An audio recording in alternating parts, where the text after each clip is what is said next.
I couldn't believe that I could live here. We knew it was a great day if we could get on our bikes and roll down to our plot at the community garden and then over to Farnsworth Park to enjoy a concert and some dancing, then down to Fox's for the best meal ever. But it's gone.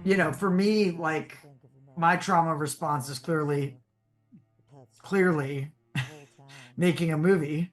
I wasn't planning to make a movie. I just knew that I should document when I came back because of Last Flight Home and the impact that it had on people. And I didn't know what I was doing at the time. And I was just documenting my father to not forget a single word he said. And then that movie meant so much to people that I thought, so many people are going through this right now, and I have no idea which way is up. And I've lost everything because I was in Europe at the time when it happened. So I just was like, I don't know how I'm going to feel, but I should probably document it. And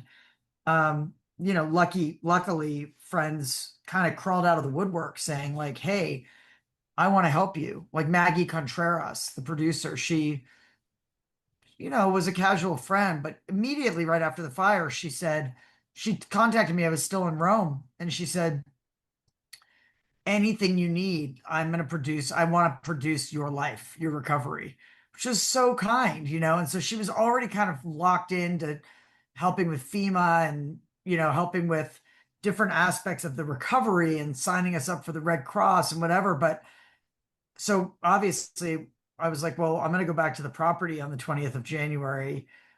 Do you think you could throw together a crew? And she's like, absolutely, And then Gendra Jarnigan said, hey, I'm coming out to LA and I'll film anything you want me to film. I just want to do that for you. And so people just kind of showed up with cameras. And then my nephew, whose father is my brother, whose house burned down a mile and a half south, he's felt like he needed to come home and help his family and said, Aunt Ondi, I want to help you document.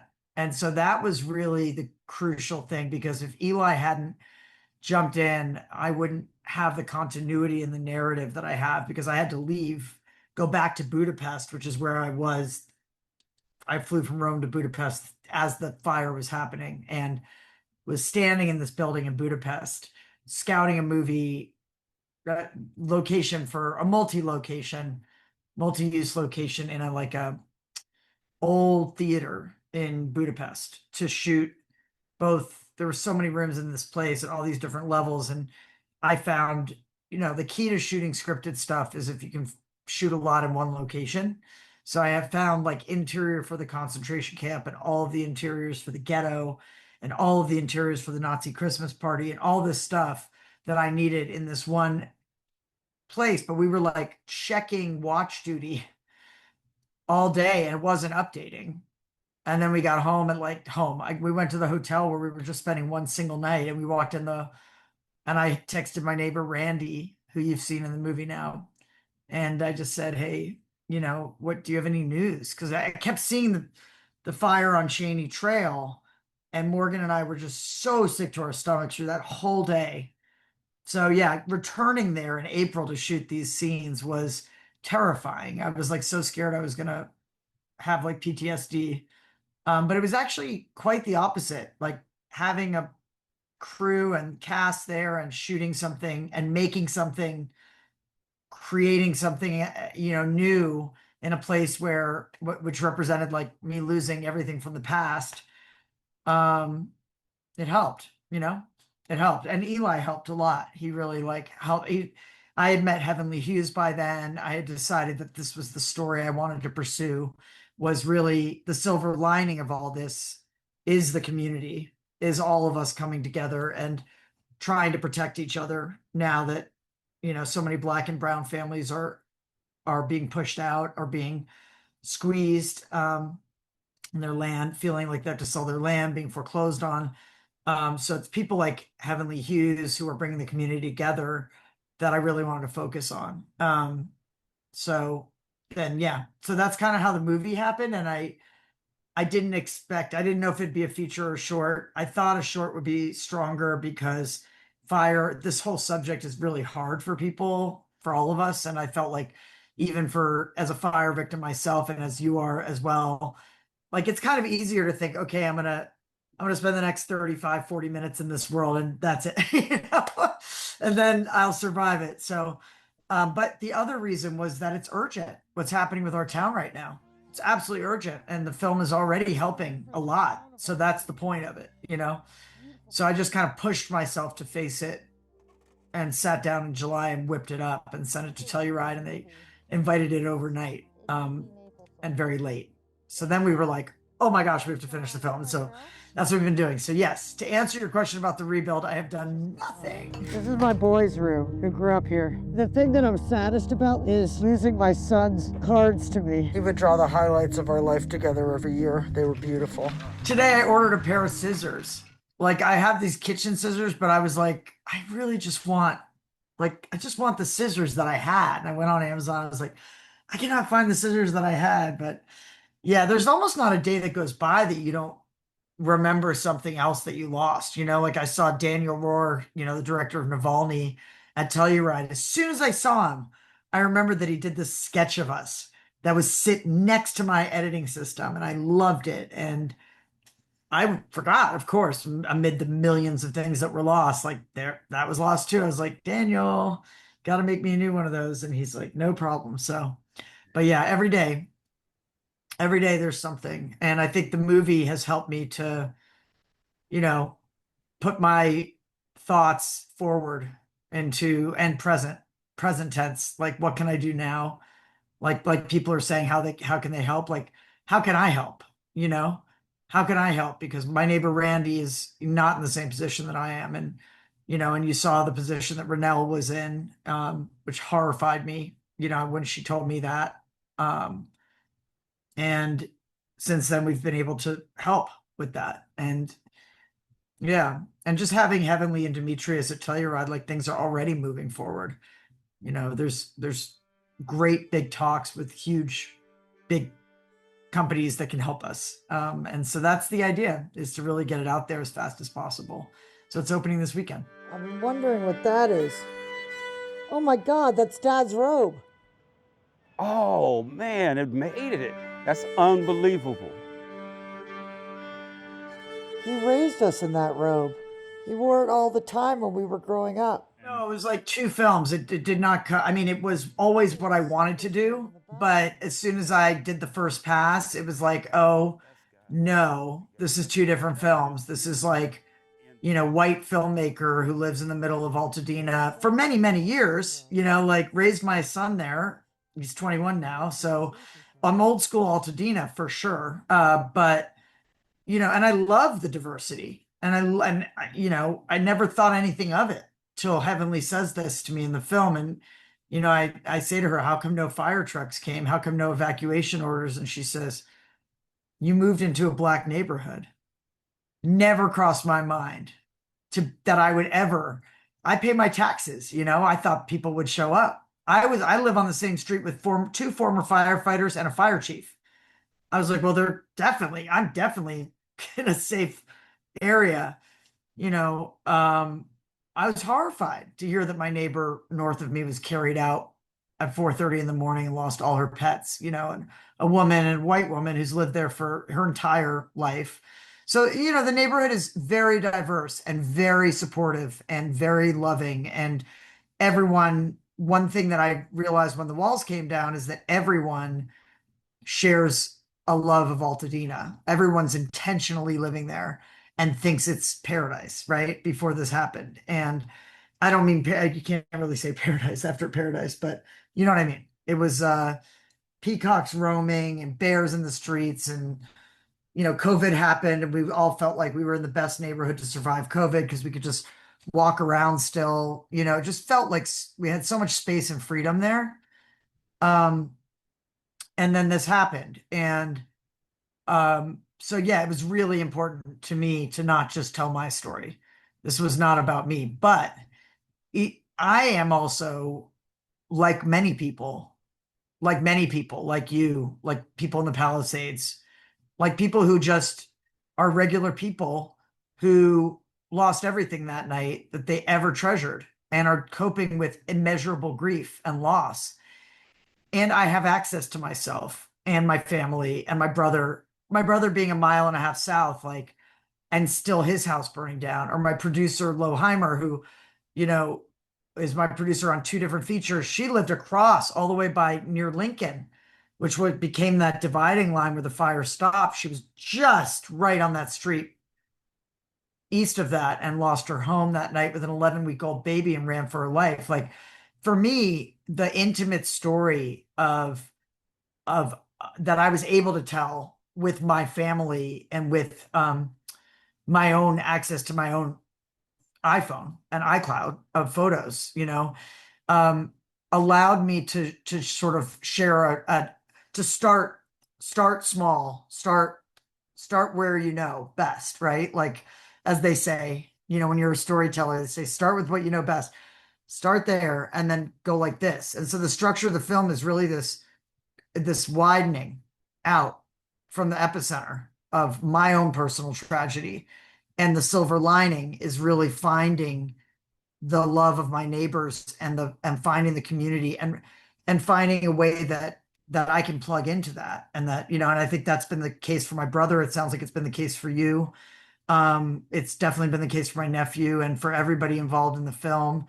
And for many people involved in My Tribe Rise and involved in Altadena Not for Sale and all of the different groups that are coming up around this right now. That's our only hope. And my hope with the film is that people will see it and realize, oh, okay, we can't count on municipal services. Because this is like, as I say in the film, we're the first climate refugees, not the last that you might know personally. So if you've been impacted, and I know all of our, attention spans are very short these days, but it was just 8 months ago. And if you have been impacted by this fire, I guess it's 9 months now. If you've been impacted by this fire, like in any way, or people that are, the big takeaway is to plug into your community before a tragedy like this. Stop living such siloed lives as we have done. Don't rely on your government. You can't, and it's just, I hope that this film becomes a wake-up call for that. I'm not the kind of filmmaker who makes gloom and doom films. I make films about hard subjects sometimes, but they usually always have some kind of wake-up call built in, solution built in, and for me, this one is showing what can happen with the power of community. The Eaton Fire that destroyed Altadena, killing 19 people and wiping out over 14,000 acres, was one of the worst in LA history. And half of California's largest wildfires have happened in the last 5 years. It's sort of like Last Flight Home, like people are scared to watch it. And then they do, and they feel so much better when they have. Or sort of like Food Inc. Remember Food Inc.? It was like very hard for me to get myself to watch that film because I was worried I couldn't go to the grocery store again. And then I starved to death afterwards, And as soon as I watched it, I was like, dang, I wish I watched this film like 2 years ago, So Lucy was quite prophetic with that film. I actually quoted it in my Q&A at Telluride. And I think we do. We kind of need to have our own brigade. And I can't say that I've done anything towards organizing that, but making a film about the fire this fast has left me pretty exhausted. And once I recover from that, I'm going to start, paying attention to like the rebuild. And, I'm worried about the toxicity, and I wasn't able to work that into the film, but I am concerned. We are concerned about that, Altadena's not for sale. Altadena's not for sale. My brother tells me about a rally and an activist named Heavenly Hughes. Altadena's not for sale. Altadena's not for sale. Altadena in the house for sure. I have this next to me because I'm supposed to sign it for Heavenly before I come into town tomorrow. Altadena's not for sale. And there are so many people, you can see even in the shot, grandmothers, Latinos. There you are. It looks like you, honestly. There's just such a population. It's such a unique community. The point is, it happened in a night because LA is a very big place, but there was a big, huge wind event and it was dry, and all of LA was dry, and the fires happened for completely different reasons. And I hope that the map in the middle, which has actually evolved since even you've seen it, clarifies just how, like we're talking about opposite sides of a massive, massive city, which means really anywhere and everywhere is at risk. And yeah, there's very different profile in Altadena than the Palisades. I had filmed a few friends in the Palisades, and I was hoping to include them because, it's not to take away from the grief that they feel or the trauma that they feel or the loss that they've suffered.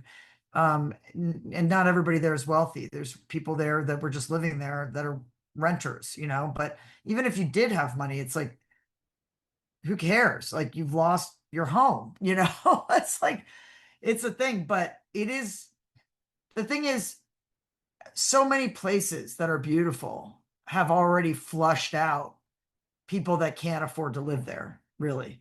And the thing that was unique about Altadena that made it what it was that due to redlining way back when, Blacks were forced into Altadena, and they settled it and made it awesome.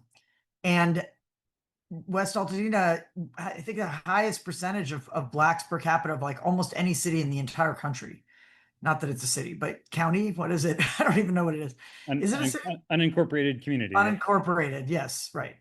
So I think Heavenly has the stat, and she'll say it, I'm sure, in the Q&A tomorrow night. But it was something like 80% Black. And of course, it's prime real estate, so it's perfect opportunity in our capitalist culture for people to push, for entities to push out existing homeowners, and now that they don't have homes, lot owners, property owners, and take their land. It's almost like deed theft, it's like, and it is going down like that because these reverse mortgages are absolutely criminal. They are, as Demetrius says in the film, they have interest rates that are higher than credit card rates. They are for people 65 and older. I tried to include a Tom Selleck commercial in the film, but it just felt out of place. But he is shamelessly peddling this crap to people. And there's hundreds of families, 300, over almost 400 families in Altadena that are literally being pushed out by these reverse mortgages because the companies are foreclosing on them because they can't keep up, because they've already, that just interest alone on their loan since January makes it impossible for them to continue to live in Altadena. They didn't have insurance. If you're a homeowner, you don't have to have insurance.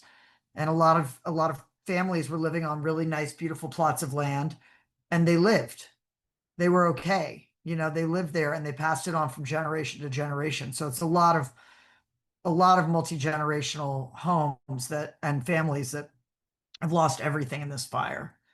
And we have to stand by them, or we're going to lose the fabric of our town.